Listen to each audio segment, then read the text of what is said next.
In this video, we will start to discuss the different types of study designs in epidemiology, beginning with cross-sectional and ecological studies.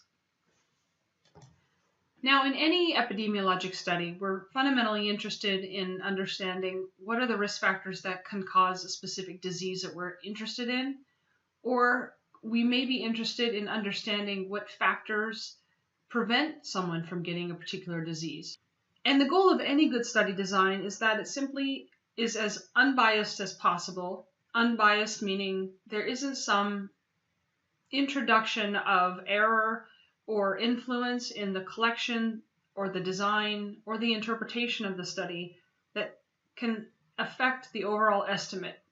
And as I said, our main goal in epidemiology is to identify associations between risks and outcomes or protective factors and outcomes, with the goal to hopefully identify those factors so that they can be affected or mediated in the future to prevent future disease occurrence in a population. Later on, we'll discuss causality and how we assess for that. And also we'll discuss at a later time the use of how we evaluate interventions in experimental designs. So in general, when we are interested in what causes a disease, we are interested in all the risk factors that precede a disease. And those risk factors can include everything from patient level characteristics and demographics, such as one's age, one's gender, one's race, to other factors that are external to a subject, such as their exposure to a toxin or their environment. And we will discuss how we assess for these specific risk factors and their relationship with disease throughout this course. So this slide just presents the general study designs that we will focus on in this course. And as I said early on in the lecture series, there are two fundamental categories of study designs in epidemiology: observational and experimental. And the key difference again between these two is in the case of experimental studies, there's some intentional influence by a researcher to expose subjects or volunteers to a particular intervention. And in an observational study, the researcher is merely observing the relationship between an exposure and an outcome. Now, under the realm of observational study designs, there is a list of studies we will discuss throughout the semester, and they are listed here. And similarly, we will discuss intervention studies. But for now, we're going to focus in on observational studies, and the way to start to think about observational studies is how are they designed in terms of a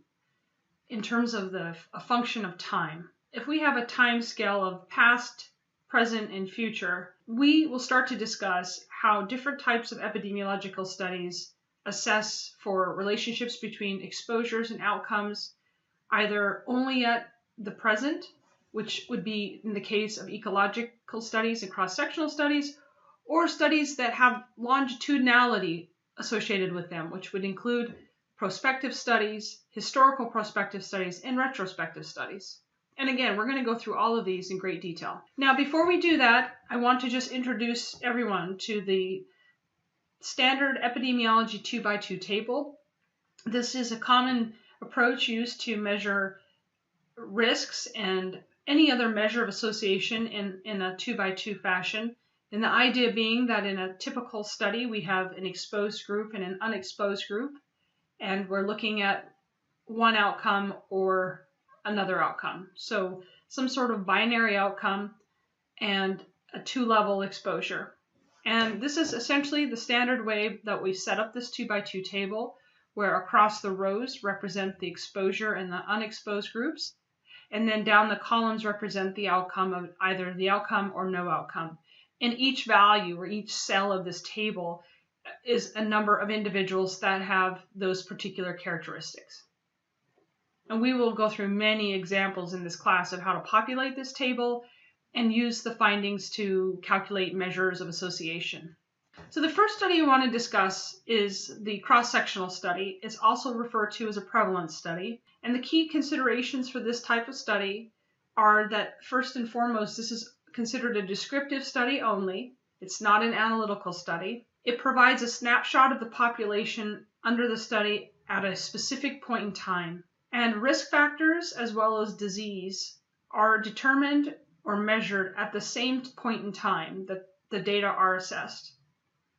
And as a result, this type of study design is capable of only calculating a measure of prevalence or overall burden of disease, but it's not capable of calculating any measures of risk or of duration of illness or duration of disease. The other focused area of research that we'll discuss would be the prospective sort of studies, and these are otherwise referred to as incidence studies. And these are studies that begin with persons who don't have the disease that we're interested in. These studies collect information on risks and exposures at the beginning of the study, and then there's some follow-up period for which the outcome is measured. And again, we'll discuss this in greater detail when we talk about cohort studies.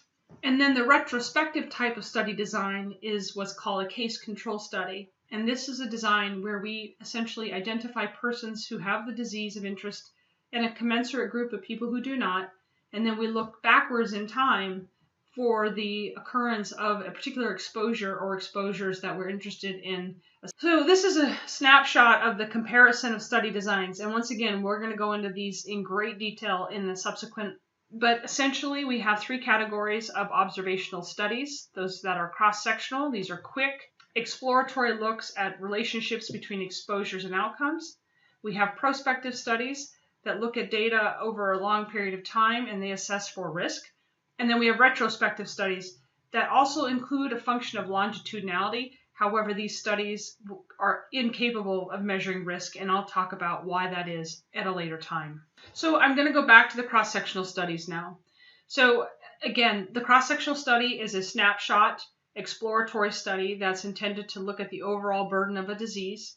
And it is the most commonly used strategy in epidemiology to understand quickly the relationship between an exposure and an outcome. It's also viewed as a great hypothesis generator because after these studies are performed, researchers often then move into the more robust designs that have some sort of longitudinality to them that allow researchers to look at relationships more closely. So this is just an example of a few very well-known cross-sectional studies that are still in existence today. The NHANES study, which I've referred to before, it's a survey, it's a cross-sectional study, and this is a U.S.-based survey that collects data at different time periods on a variety of health factors and characteristics in a population who are representative of the United States population. And then there are a few other examples here as well. You don't need to memorize these. I'm just giving you a few examples of well-known large cross-sectional studies. So a cross-sectional study is aimed at describing the distribution of health and disease in a population or subpopulation of interest. And it's merely intended to define associations between a risk factor and a disease. It can also look at which groups in a population experience disease at a higher prevalence than other groups. These studies provide us with some clues as to the cause of disease, but again, these study designs cannot tell us about causation. So here's the general design of a cross-sectional study. We begin with a well-defined population. We then, at that point in time, collect data on exposure and disease, and we categorize individuals into one of four cells based on their exposure to a risk factor and the disease presence at that point in time. Now, there are many advantages of a cross-sectional study. The first is that one can quickly collect a large generalizable sample using this approach. Because there's no need to collect data over a period of time, there's one simple collection that occurs. These studies don't require much time for completion because, again, they're not looking at data over time. Therefore, they're relatively inexpensive compared to other types of studies. They're useful to identify attributes of diseases and of outcomes, and they're useful for suggesting some sort of etiologic association, but again, they can't prove those associations. So lots of disadvantages as well. These designs cannot establish any temporality, hence no cause and effect relationship can be assessed between an exposure and an outcome. With these sort of designs, a disease that has a long duration of existence are difficult to assess. They cannot calculate any measure of risk due, again, to the lack of temporality. and these are not generally viewed as strong designs for studying a rare or uncommon disease. They're also not useful for studying recurrent diseases. Now, some key design issues to think about would be, the first would be the selection of the study population, and that is based on who are you interested in studying at the time, and again, that's driven by your research question. So if you're interested in understanding the overall prevalence of, say, in sexually transmitted diseases among college students, your population there would probably be well defined as a group of students. However, if your research question is the prevalence of sexually transmitted diseases among all teens in a particular urban environment, then your population would be expanded beyond just students. It's also important that the cross-sectional design has a representative sample, and what we mean by this is that whomever is sampled for purposes of analysis must be representative of the overall population who could have been sampled, because it's never possible to sample every single member of a population. We need to sample a subset of them, but that subset, that sample group, must nicely represent the overall population. And if you go on to take a course in survey design, you would go into much greater detail about sampling methods, sampling frames, and probability samples, which we don't go into in detail in this class. So here is an example of some common types of samples in a cross-sectional design. A convenience sample is just that. It's a sample that's based on the convenience at the time. So if I, again, going back to my sexually transmitted diseases example, I may find that it's just convenient to sample students on campus at the first week of the semester. That would be a convenience sample only. There's also self-selection samples, and this is where individuals come forward to participate in a survey based on choosing.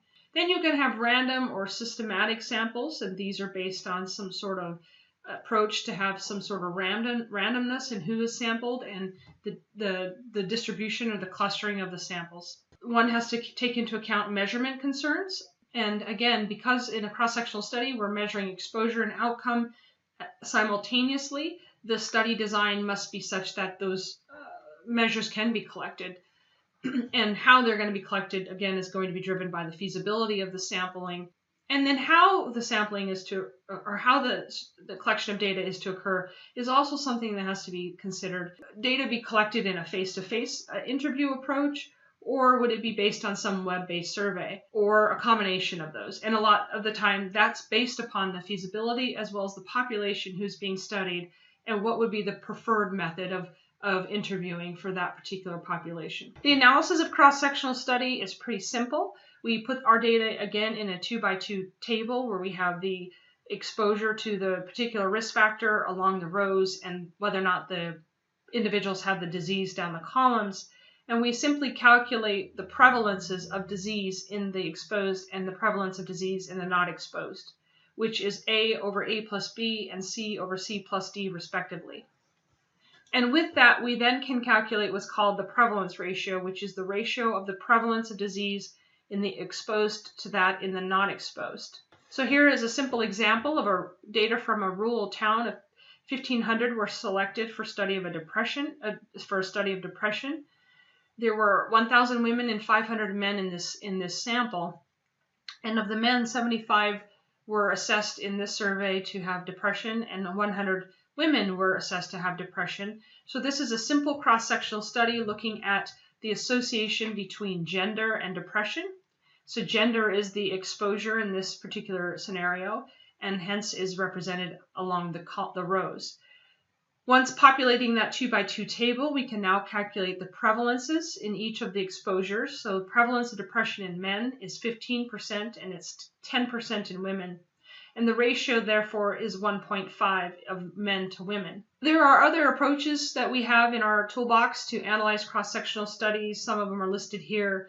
Again, these go beyond the scope of this class. However, if you were to take a biostatistics course, such as the Public Health 602 course, you would learn these approaches.